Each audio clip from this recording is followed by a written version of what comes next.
If the last few years have taught us anything, it's that stability doesn't come from convenience, it comes from skills. And most people are way more fragile than they honestly realize. This year in 2026, the people who feel secure won't necessarily be the wealthiest. That's just honest. They'll be the ones who know how to produce food, maintain their systems, and solve problems without that panic, right? Well, today I'm going to share 5 homestead skills that actually matter right now. Big time, especially everything going on right now. Not the trendy one, so you're going to want to stick around till the end. Because this is stuff that's really going to help everybody. It's not just it's not aesthetics, it's practical. Okay, these are going to be practical skills that make a real difference. And the first one I'm going to start off with right out the door is protein, and how producing your own protein is absolutely key, because it's probably the most expensive category in the grocery store. Your eggs, your meat, your dairy, right? If you can produce even part of your own protein, you dramatically reduce your dependence on price swings. Okay, chickens are one of the easiest entry points when it comes to homesteading. 6 hens can give you, I would say, 20 to 30 eggs per week. That's a steady protein supply. It really is. Goats, they're going to give you that dairy. We actually just got our first pig recently. Well, we've had pigs in the past. We got this one's more recent though. She is on a diet because she's super big, but pigs convert scraps into meat. Pigs also convert themselves into meat too, right? That's what we're going to be doing with our pig.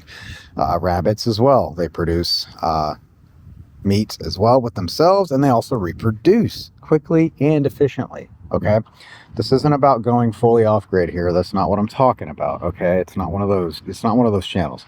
It's going to be about reducing that vulnerability, especially today. If you've been, keep an eye on anything outside of your home in the last 48 hours. It's been pretty crazy out there. Even if grocery stores stay stocked, the prices fluctuate. You might see gas prices start shifting here with oil and the things going on overseas. When you produce protein, you're buffering those situations. Okay, you really are. The second skill we're going to be talking about is getting those calorie-dense foods growing on your homestead. Okay, I will say, first and foremost, that leafy greens are absolutely fantastic. They're one of my favorites. I love to put leafy greens on everything, but they're not going to sustain you. I don't care who you are. I just don't believe in that. Okay, I don't think that's the real deal. You want your calorie-dense crops. Okay, like your potatoes, your sweet potatoes, your squash, your corn, your beans. I'm going to say your orchard absolutely matters. Man, I love me an orchard. Bananas, peaches, citrus, you name it. Okay, get those berries growing. Seriously, so many antioxidants and health benefits for that stuff. To have it right there on your property, I mean, come on. Fruit trees are long-term security. When they're established, they're going to produce for many years for you guys. Okay, even on just 2 acres like here, you can produce more than people think. I promise you that. There's another big channel we follow called B&R Homestead. They're doing it on, I believe he said he's moving or looking into moving, but he did, they're doing it on a little over half an acre. It's a great channel. Shout out to them. The key is intentional planting though, not random gardening. You want to make sure you have that systemic, you have a plan essentially with your gardening. Okay. It's getting warm. It's getting warm, guys. It's a perfect time. Get them seeds in. If you don't have them in yet, get them in now. Your skill 3, I'm going to say, is going to be your animal system management. Okay.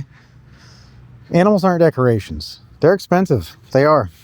But they're also part of a cycle. Chickens fertilize the soil. Ducks control the pests along with the chickens. Pigs will till the ground for you and become bacon. Goats clear the brush. Horses and donkeys will manage that pasture. Donkeys are also great protection for your property as well. With wildlife and predators. We have a donkey named Indy. When you understand how the animals work together, your property becomes productive instead of expensive. This is where homesteading stops being a hobby and it becomes an actual system. You don't just have animals, you're managing a flow. Okay, that matters. That 4th skill, boy, are we familiar with this one.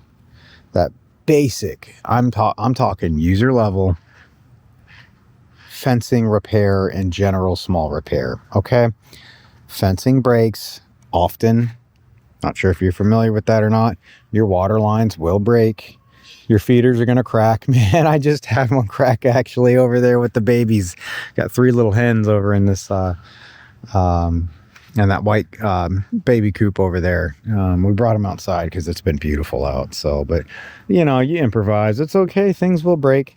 Coops are gonna rot. We actually tore down our coop back there behind that red barn and rebuilt it up. So there was an old one here when we moved in. If you rely on calling someone to fix all your problems, that's called dependency. Okay, at least try to get these basic things down I just mentioned. Also, maybe some basic carpentry. It's not hard. It's not rocket science. Get a tape measure. Google, you know, blueprints, how-tos, YouTube, fence repair. We have videos on all of these things on our channel. DIYs, do it yourself. We'll teach you how to do these things. How do you predator proof that property? Well, I did just mention that donkey, didn't I? Keep out a guardian dog or 2 during the day or overnight, those kinds of things. Believe it or not, having a goat or 2 out walking your property is enough of a presence for certain types of predators. It's that physical presence. Okay. Simple electrical setups for those coops. It gets cold, it gets hot, you know, fans, heat, things like that. You know, those skills are going to protect that investment, and they'll reduce panic when something fails. The 5th one, resource management, and I think it's probably the biggest one, water, water, water. I can't emphasize water enough, guys. That feed storage, that hay storage, those backup plans, knowing how much feed your animals consume monthly, knowing how long your reserves last, rotate that stock and plan for those storms, okay? Preparedness is absolutely not fear, it's foresight. Homesteads feel stable because they're intentional. It's not an accident. You're not, you know, everything is systemic in a good way. You know, plan. Be proactive, not reactive. That is huge on homesteads and preparedness in general. You don't need 100 acres. Like I said, we're doing it on 2 here. You don't need to be extreme. You don't need to quit your job. But if you want stability in uncertain times, I'm going to tell you, I'm going to be honest, you need some skills, okay? And most people are avoiding skill development because convenience is easy, let's be honest. Homesteading isn't about escaping society. Nope. It's about strengthening your position within that society. So just there's your 5 skills. I hope you guys appreciate the information we put out here every day. Stick around, make sure you hit that like button. We put out videos every week here. I try to get them out daily. Sometimes life happens, and that's okay. Homesteading is homesteading. We'll always be here, you guys. I want you to stay blessed. God bless. If we can pray for you, let me know in the comment section below, and stay tuned for the next video.